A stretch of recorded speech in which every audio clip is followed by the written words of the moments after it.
Bago natin subukan yung wire na kinabit natin, ipapaalala ko lang sa inyo mga katropa, kapag talking alarm yung kinakabit nyo, halimbawa, nag-signal light kayo sa kaliwa, tapos kanan yung sinasabi ng speaker, itong dalawang wire na to, yung yellow wire ng alarm, pagbabalik-tarin nyo lang silang dalawa ito. Pagpapalitin nyo lang ng pwesto itong dalawang to kapag hindi siya umayon doon sa signal light nyo. Halimbawa, nag-signal light kayo sa kaliwa, tapos kanan yung sinasabi niya. Baliktarin nyo lang tong dalawang to para umayon siya doon sa signal light nyo. Pero pag hindi naman siya talking alarm, huwag nyo nang gagalawin yan. Wala nang timing dyan. Okay na yan. So, ito yung ating remote. Ito yung kanyang susi. Pwede kayo magpa-duplicate dyan ng inyong susi. Ayan. Ang kagandahan dito, pwede nyo siyang itago.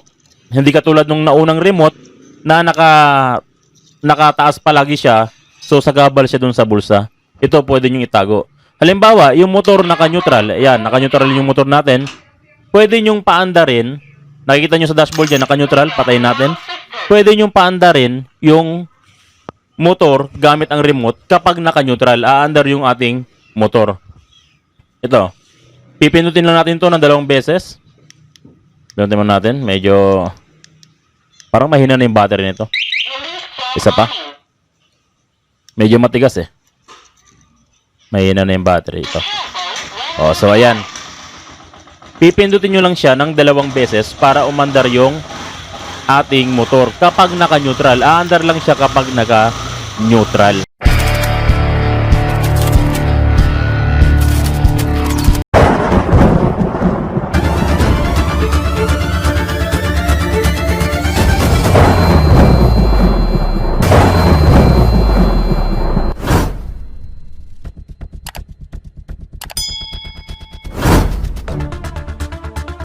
Mga katropa, huwag niyong kalimutang suportahan ang aking channel. Huwag niyong kalimutang mag-subscribe upang makatanggap kayo ng tip tungkol sa pagwawiring. Okay naman mga tropa, kung malapit lang kayo sa Lingayen, Pangasinan, Artacho Street, pwede niyo akong sadyain dyan sa repair shop upang magpa-wiring kayo ng personal sa akin sa inyong mga motor. Magkakabit tayo ng alarm dito sa Yamaha YTX 125 mga katropa. Ito na yung request ng iba kung paano daw magkabit ng alarm dito sa Yamaha YTX 125. So, kung ikakabit natin mga katropa ay yung binigay ng Banggood sa atin. Meron na tayong isang video nito. Nireview na natin to. Pero ngayon, i-install na natin tong alarm ng binigay ng Banggood. Or pwede rin kayong gumamit ng two-way alarm mga katropa. Same lang sila ng procedure. Or same lang ng coding. Two-way alarm at itong binigay ni Banggood sa atin. Kung gusto nyong umorder ng ganito, na yung parehas ng binigay sa atin ni Banggood, andyan yung link sa video ng ating description. At kung gusto nyo rin umorder ng smart charger na nakikita nyo sa screen ay andyan din yung link sa description. Or kung gusto nyo umorder ng two-way alarm, andyan din yung link sa description yung two-way alarm natin. Umorder na kayo mga katropa habang sale pa sila ngayon. Habang mura pa, umorder na kayo. Okay, so sa pagkakabit ng alarm sa Yamaha YTX 125, kailangan natin ng isang relay. Bakit? Para hindi umandar yung motor kung sakaling nakakambyo yung ating o sakaling nakapremera yung ating motor, hindi mo mapapaandar sa remote. Aandar lang yung alarm natin kapag naka-neutral yung ating motor. So safe na safe yung motor natin. Kasi aandar lang siya kapag naka-neutral. So bago natin i-install yung alarm natin, ang gagawin natin ay tanggalin muna natin yung sidings dito sa kabila, dyan, para matanggal natin yung ating upuan. Kasi sa upuan, dyan tayo magwa-wiring at dyan din natin ilalagay yung ating balas ng alarm. Okay? So, tatanggalin muna natin yung tatlong yan. Sidings dito, sidings sa kabila, pati yung upuan. So, bago tayo mag-install mga katropa, natanggal natin yung mga sidings nun at upuan ng ating Yamaha YTX 125. Bago tayo mag-install, lalagyan muna natin ng wire itong ating relay. So, kahit anong relay ang gagamitin nyo, pwedeng transparent relay or pwedeng itong relay na to. Walang problema dyan. Kasi ang lalagyan lang natin ng wire dito ay yung number 85 ng relay. Ito. Number 30 ng relay. Number 86 at number 87 ng relay. So, kung yung nabili nyong relay ay transparent, meron siyang number 87A. Hindi nyo na rin nalagyan yun. Katulad dito, blanco na yung 87A kasi hindi na natin kailangan yan. So ito lang lalagyan natin yung mga gilid-gilid lang ng ating relay. So sa ngayon mga katropa, naiwan ko yung aking panghinang, kadalasan pag gumagawa ko ng relay ay hinihinangan ko tong mga to. Yan, nakahinang. Pero sa ngayon, naiwan ko yung panghinang, so ibubuhol ko na lang dito sa butas nito. Ibubuhol na lang natin, tapos pagdating sa shop, kasi linggo ngayon, pagdating sa shop, babaguhin ko na lang at hihinangan ko na lang. So, kung pwede rin hindi rin baguhin mga katropa, kasi trigger lang naman to ng ating starter. So, kahit nakabuhol, okay lang yan. Or kahit di nyo nahinangan, walang problema. Pero mas maganda kung nakahinang yung ating mga wire. So, okay. So, hinangan muna natin to para ma-install na natin yung ating alarm.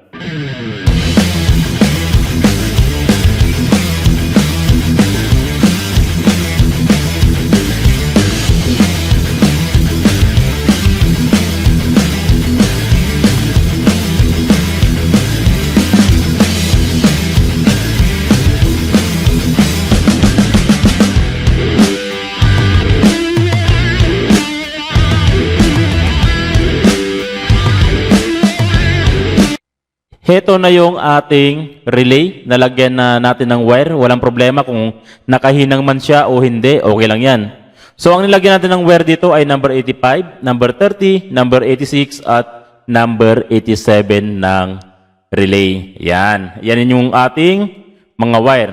So, dito pa lang, bago tayo magkabit ng alarm sa YTX125, dito pa lang, aayusin na natin yung relay.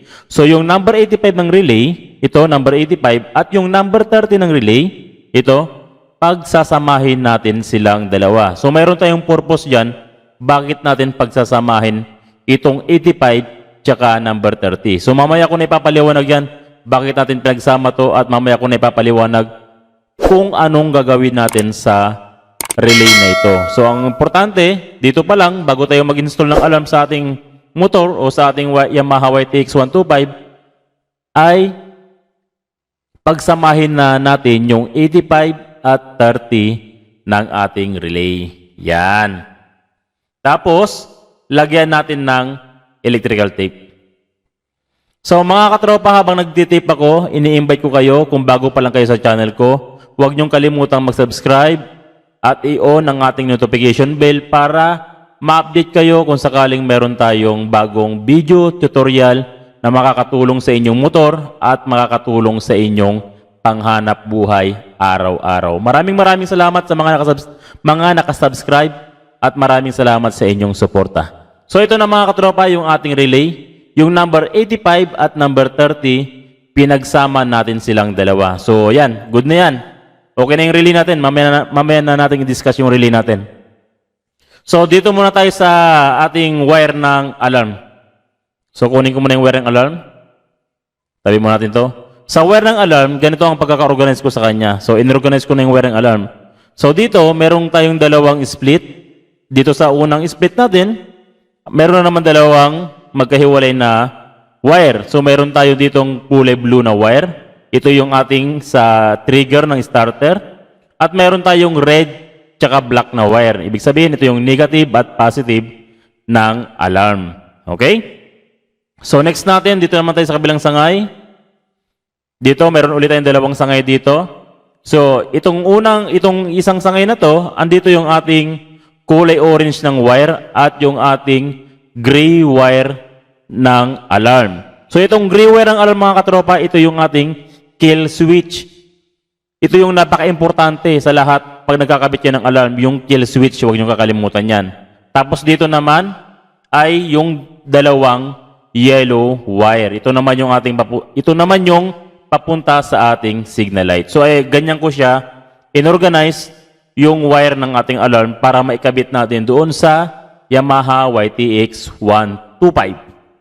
Sa mga nagtatanong kung nasaan yung kulay pink wire itong pink wire na to. Yung kulay pink wire, hindi na natin yung gagamitin kapag ang motor na kinakabitan natin ng alarm ay battery operated. Ang ibig sabihin, yung CDI mo kumukonsumo doon sa battery. Gagamitin lang natin itong kulay pink ng wire ng alarm, kulay pink wire ng alarm, gagamitin lang natin yan kapag ang motor na ginagawa natin o kinakabitan natin ng alarm ay primary type. Ibig sabihin, yung CDI mo kumukonsumo doon sa stator, doon sa primary ng stator. Doon lang natin gagamitin itong kulay pink. Pero pag battery operated, katulad ng Yamaha, tatanggalin nyo na yan. Malinaw ba yan? Okay. So sa ngayon, pwede na tayong magkabit ng ating alarm. Ikakabit na natin tong wire para ma-install natin, okay? Sisimulan na natin yung ating tutorial kung paano mag-install ng alarm dito sa YTX 125 or two-way alarm. Pwede rin. Kung two-way alarm man yung nabili nyo, walang problema. Parehas na parehas lang yung coding ng ating wiring. So itong gray, tsaka orange wire, tsaka yellow wire, ilulusot natin dito. Depende kung paano nyo papagapangin yung wire ng inyong alarm. So ako, papagapang ko dito. Kasi ilalapit ko siya dito sa bandang CDI at bandang likuran kasi andun yung ating signal light. Ayan. So tignan nyo na lang kung paano ko siya pinipwesto. Tapos dyan, yung ating bandang balas dyan sa bandang gitna para matakpan mo siya ng ating upuan. Naipagapang na natin yung ating wire. So, dito muna tayo sa ating bandang CDI. Ito. CDI ng ating motor. So, ang ilalagay natin sa CDI na wire ay gray wire at orange wire ng alarm. Itong dalawang wire na to. Gray wire at orange wire. O, focus muna natin. Ayan. So, itong dalawang wire na to, yung gray wire at orange wire, ilalagay natin dito sa wire ng CDI. Dito sa kulay puting wire, white wire, at sa brown na wire. Ito, brown wire. So, tara, umpisa na natin. Itong orange wire ng alarm, ito, orange wire, ilalagay natin dito sa light brown wire ng CDI. Dito. Yung light brown wire ng CDI, ayan yung accessories wire ng Yamaha or ng Yamaha YTX 125. Diyan natin ilalagay yung ating orange wire ng alarm. Ayan, balatan muna natin. Tapos, itong orange wire ng alarm, ilagay natin dito sa light brown ng CDI. Yung light brown ng CDI, mga katropa, ay accessories wire. Ayan yung galing susian. Pag sinusi mo, masusuplayan ng live itong light brown. Yung orange wire ng alarm, accessories wire din ng alarm yan. So, dyan natin siya ilalagay or pagsamahin natin silang dalawa. Yan. Orange wire ng alarm, inilagay sa light brown wire ng CDI. Okay, tape muna natin.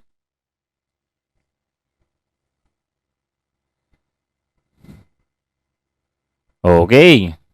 So, ayan na. Ayan na yung ating orange wire ng alarm. Yung unang wire natin. Orange wire ng alarm, inilagay natin sa light brown ng CDI. Ayan yung ating unang wire ng alarm. Sunod natin na wire, mga katropa, ay gray wire. Ito yung napaka-importante sa lahat, itong gray wire. Ito yung kill switch ng ating motor. Siya yung magsasalba ng motor kapag ninakaw yung inyong motor. Huwag nyong kakalimutan to. Yung iba, hindi nilalagay to. Useless yung alarm pag hindi nyo nilagay itong gray wire. Itong gray wire ay kill switch at napaka-importante sa paglalagay ng alarm. Okay? So, yung gray wire ng alarm natin, ito, yung gray wire ng alarm, ilalagay natin to sa pulser ng motor. Saan ba yung pulser ng motor? Ito, yung kulay puti na wire dito sa CDI. Siya yung ating pulser ng motor. Diyan nyo ilalagay yung ating kulay gray wire ng alarm. Para pag ninakaw yung motor nyo, sinira yung susian nyo, tinakbo yung motor, naagaw yung susi nyo, kahit 150 meters, pwede nyong patayin yung motor or yung makina, maisha-shutdown nyo yung makina niya, hindi nila mailalayo at hindi nila mananakaw sa inyo. So, ayun yung purpose ng ating gray wire ng alarm. Napaka-importante yan sa pagkakabit ng alarm. Huwag niyong kakalimutan yan. Yung iba, kinakalimutan yan. Kumbaga, sinisilyado na yan, tinatabi na. Hindi. Useless yung kabit nyo ng alarm pag hindi nyo nilagay itong kulay gray. Okay? Napaka-importante nitong kulay gray na wire ng alarm kasi siya yung magsasalba ng motor nyo sa oras na ninakaw. So, ayan na yung ating dalawang wire ng ating alarm. So, focus muna natin. Ayan. Ito yung ating orange wire nakalagay sa light brown ng CDI. At yung kulay gray ng ating alarm ay nakalagay sa kulay white ng CDI. Tapos pwede na natin tong isilyado. Wala na tayong gagawin dyan. Silyado na natin yan. Yan, silyaduhan mo natin para malinis tignan. So, tapos na tayo dyan.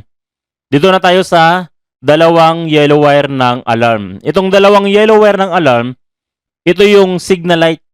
Ilalagay natin to sa signal light ng ating motor o ng Yamaha YTX 125. So, walang problema rito kahit magkabaliktaran silang dalawa. Pero kung tuking alarm, mayroong proper na paglalagay nito. Pero mamaya ko nituturo sa inyo kung anong tamang paglalagay pag tuking alarm yung nilalagay nyo. So sa ngayon, itong unang dilaw muna o unang yellow wire ng alarm, ilalagay natin to, ito, yung unang yellow wire. Ilalagay natin to dito sa dark green wire ng ating motor. O ayan yung signal light natin sa, saan ba yan? Kanan, yan. Dark green wire ng Yamaha YTX 125. Diyan nyo ilagay yung unang wire o unang yellow wire ng ating alarm. Dito. Sa dark green. Dark green yan mga katropa. Dark green. Yan. Diyan nyo ilalagay yung ating unang yellow wire ng alarm. Yan. Signal light sa kanan yung dark green. So ito pang natitirang isang yellow wire ng alarm. Yung last na yellow wire ng alarm natin. Ilalagay naman natin to sa kanan na yung pinaglagyan natin, ilalagay natin to sa kaliwang signal light naman. Yung kaliwang signal light ng ating Yamaha YTX 125 ay dark brown. So hanapin natin dito yung dark brown sa mga sakit na to. Ito, nagmistulang alikabok na. Kinain na ng alikabok. Ayan na, ayan. Ito yung ating dark brown wire. Ayan yung signal light sa kaliwa. So ilagay natin dyan yung ating last o nahuhuling wire ng ating alarm. Yung yellow wire ng alarm. Yan. Last na yellow wire ng alarm. Yan. Nilagay natin sa dark brown wire ng Yamaha. Signal light sa kaliwa. So, yan na yung ating dalawang yellow wire ng alarm. Nakalagay doon sa kaliwat kanan na signal light ng ating motor. Yan. Dark brown, kanan, dark green, ay dark brown, kaliwa, dark green, kanan. Okay? So, next natin, meron pa tayong natitirang tatlong wire dito. Meron tayong red at black wire. Ito yung negative, positive ng wire. At meron tayong blue wire. Okay, so ipagapang muna natin to. I-organize muna natin.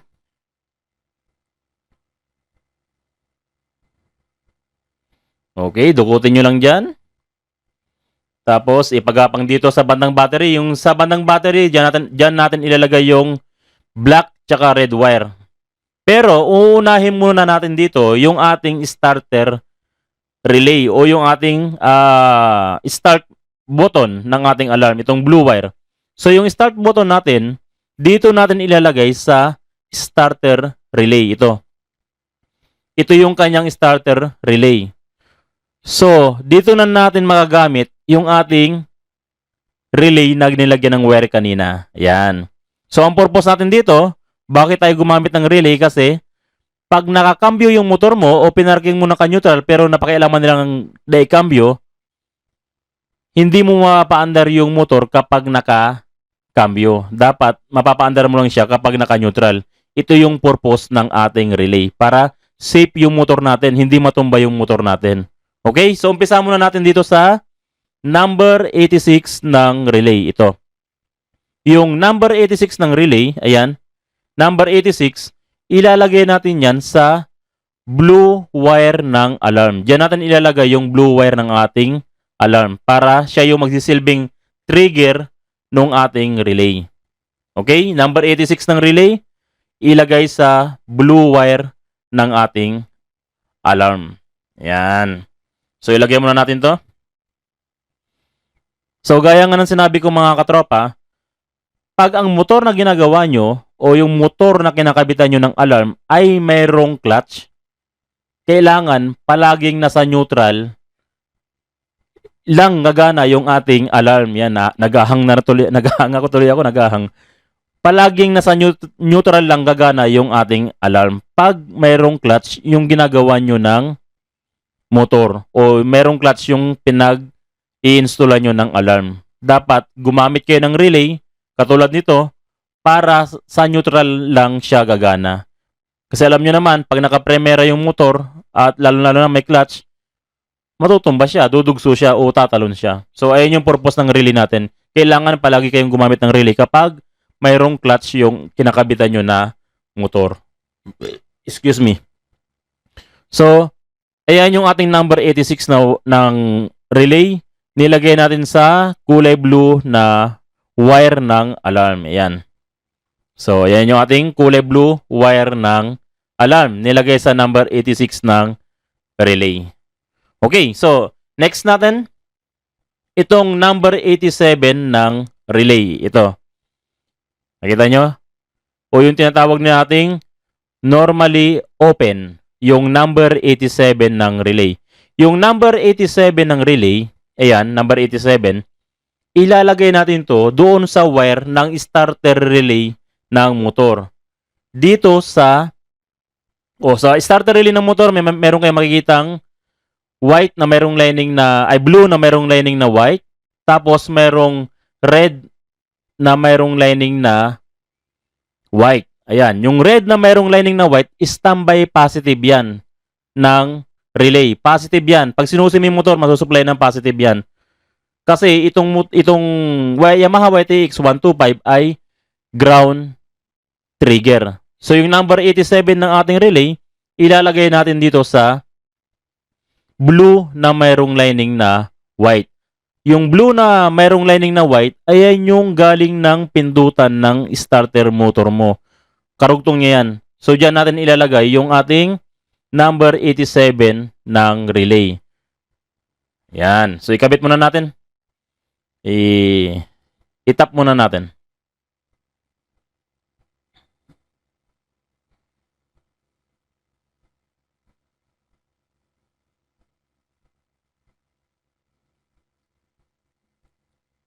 Okay? Tapos, iselyado natin ng electrical tape. So, itong trigger ng start relay ng Yamaha YTX 125, ground ang trigger nito mga katropa. Ground siya. Tapos, yung kanyang positive ng ating relay, starter relay ng Yamaha YTX 125, ay naka-standby siya. Yun yung red na mayroong lining na white. Nakikita nyo dito sa video, meron siyang red na mayroong lining na white. Ayan yung standby positive ng relay. So, ground trigger itong ginagawa natin, ground trigger. Okay, yan na yung ating number 87 ng relay. Nilagay natin doon sa blue na mayroong lining na white. Ayan. Diyan natin nilagay yung number 87 ng ating relay. Next natin, meron na lang tayo natitirang wire sa ating relay, yung number 85 tsaka number 30 ng relay. Pero bago ang lahat, linisin muna natin to para kaya-ayan tignan sa mata ng mga customer. Okay, yan na yung ating number 87 ng relay. Itong number 86 papuntang blue wire at yung 87 papuntang blue na mayroong lining na white doon sa starter relay ng ating motor. So, ang natitira na lang natin dito ay yung pinagsamang number 85 at number 30 ng relay. Ito, yung pinagsama natin kanina. Yung number 85 at number 30 ng relay, ilalagay natin to doon sa neutral wire ng motor. Okay, doon natin siya ikakabit. Para pag naka-neutral yung motor, matitrigger yung relay natin. Pero pag hindi naka-neutral yung motor, hindi matitrigger yung relay natin. So, ang gagawin natin, maikli yung nailagay kong wire, dudugtungan ko muna. Dugtungan ko muna ng wire to at ipapagapang ko siya doon sa wire o doon sa kabila kasi andun yung ating wire ng ating neutral ng motor. So, dugtungan muna natin to ng wire para umabot siya doon sa kabila. So, ito na yung ating number 85 ng relay at number 30 na pinagsama natin. Nilagyan ko siya ng wire, hinabaan ko. Tapos, ipapagapang ko to doon sa kabila kasi andun yung neutral wire ng ating motor. Ito. Pero bago ang lahat, linisin na natin to. Balutin na natin para organized na, para isang gawaan na lang tayo. At lilipat tayo dun mamaya sa kabila pag naipagapang na natin itong 85 at number 30 na pinagsama. Tapos ilalagay natin sa neutral ng motor. So ito na. Bukas muna natin. Ito na yung ating number 85 at number 30 ng relay na pinagsama natin. Ipapagapang natin dito sa kabila ito. Yung pinagsama natin number 85 at 30. So ito yun yung relay natin. Organized na. Ayan. Tapos ipapagapang na lang natin to. Ito yung pinagsamang 85 at 30 ng relay. Ilalagay natin to sa neutral. So ipapagapang ko to dito. Diyan, no?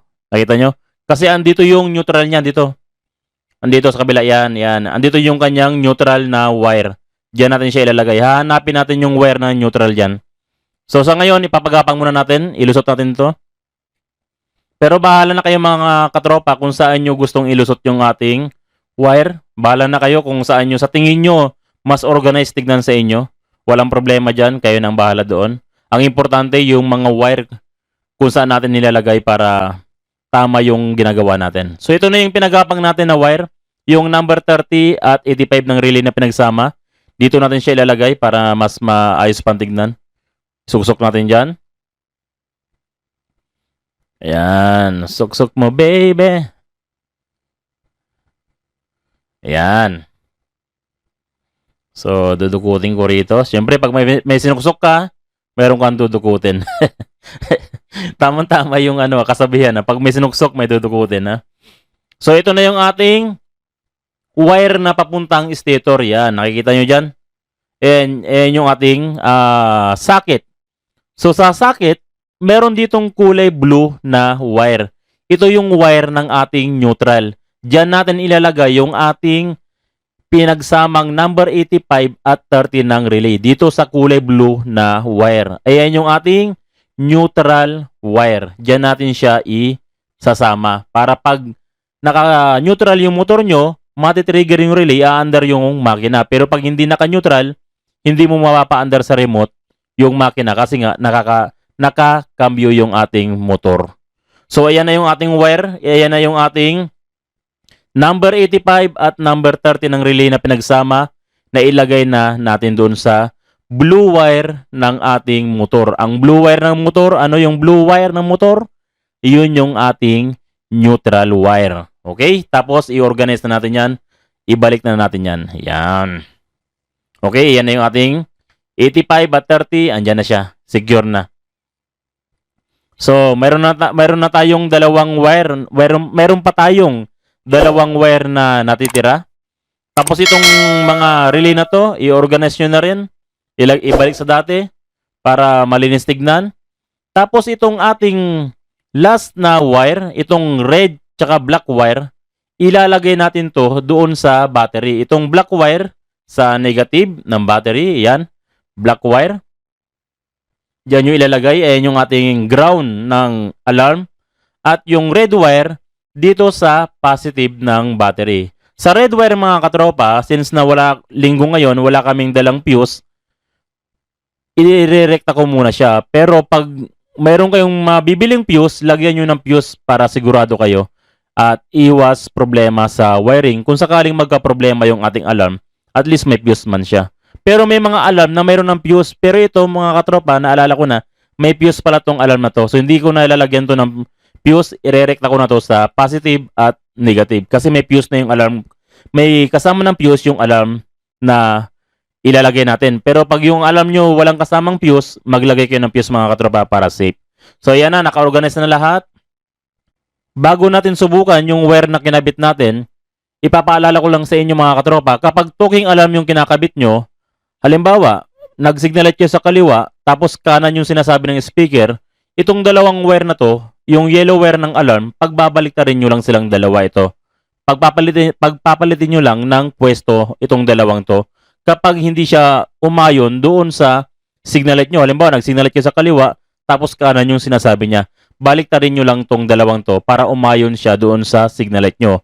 Pero pag hindi naman siya talking alarm, huwag nyo nang gagalawin yan. Wala nang timing dyan. Okay na yan. So, ito na yung ating alarm. Ito yung ating speaker. So, nilabas ko siya dito para may option ako kung gusto ng may-ari na tanggalin yung speaker, matanggal nyo. Or gusto ng may-ari na talking alarm siya, kung baga gusto niya, kung yung nagsisignal sa kaliwa, let's go, ganun, kung ano-ano pa sinasabi. Kung gusto niya nang magkaroon ng ganun, or gusto niya ng talking alarm, ikakabit mo lang dyan. Okay, so umpisa muna natin dito sa ating remote. Ito. So, ito yung ating remote. Ito yung kanyang susi. Pwede kayo magpa-duplicate dyan ng inyong susi. Ayan, ang kagandahan dito, pwede nyo siyang itago. Hindi katulad nung naunang remote na nakataas palagi siya, so sagabal siya dun sa bulsa. Ito pwede nyo itago. Halimbawa, yung motor naka-neutral, ayan, naka-neutral yung motor natin, pwede nyong paandarin, nakikita nyo sa dashboard yan, naka-neutral, patayin natin, pwede nyong paandarin yung motor gamit ang remote kapag naka-neutral, aandar yung ating motor. Ito, pipindutin lang natin to ng 2 beses. Pindutin mo natin, medyo parang mahina na yung battery nito. Isa pa.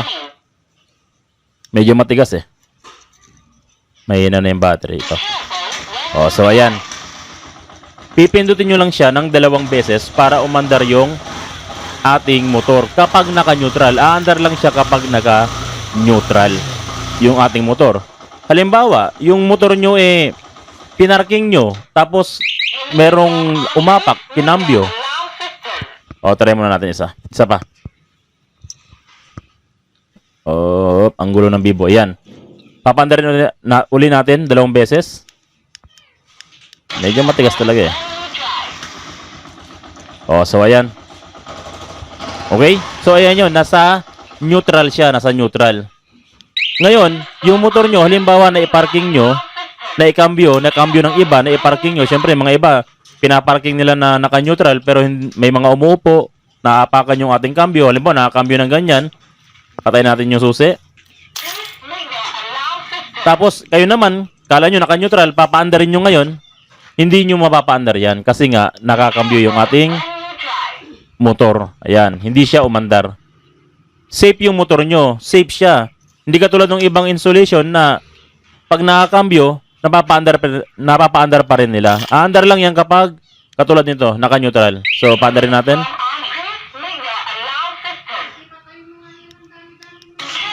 Yan, di ba? Aandar lang siya kapag naka-neutral yung ating motor. So, maiiwasan mo na bigla na lang tatalon yung motor. Pag nakakambyo, maiiwasan mo ganun. So, ito yung kanyang talking alarm. Pag magsisignalat ka sa kaliwa, ayan. Nagsasalita siya pag kanan. Nagsasalita rin siya kapag kanan. Pero may option kayo. Ilabas nyo yung socket na to para kung sakaling ayaw nyo ng talking alarm, pwede nyong hugutin yung speaker na yan. Kasi dalawang klase yung kanyang speaker. Speaker dun sa talking at speaker dun sa para mag-alarma yung motor. So, 2 speaker yan. Ito yung kulay itim, ito yung sa talking alarm. So, may option kayo. Kung ayaw nyo ng talking alarm, hugutin nyo lang. Pero kung gusto nyo ng talking alarm, i-plug nyo lang uli yung speaker na yan. So, yan lang mga katropa. Sana may natutunan kayo sa tuwing panunod nyo sa aking channel. At huwag nyo kalimutang mag-subscribe mga katropa para kung meron pa tayong ibang tutorial na ibabahagi para sa inyo ay ma-update kayo mga katropa. Maraming salamat sa inyo mga katropa sa walang sawang pagsuporta. Malapit na po nating maabot yung 100,000 subscriber. Thank you very much at sana nakatulong yung channel ko sa inyo sa hanap buhay o sa personal nyong motor. Sana magawa nyo ng mayos. Maraming salamat mga katropa. God bless at ingat sa pagwawiring.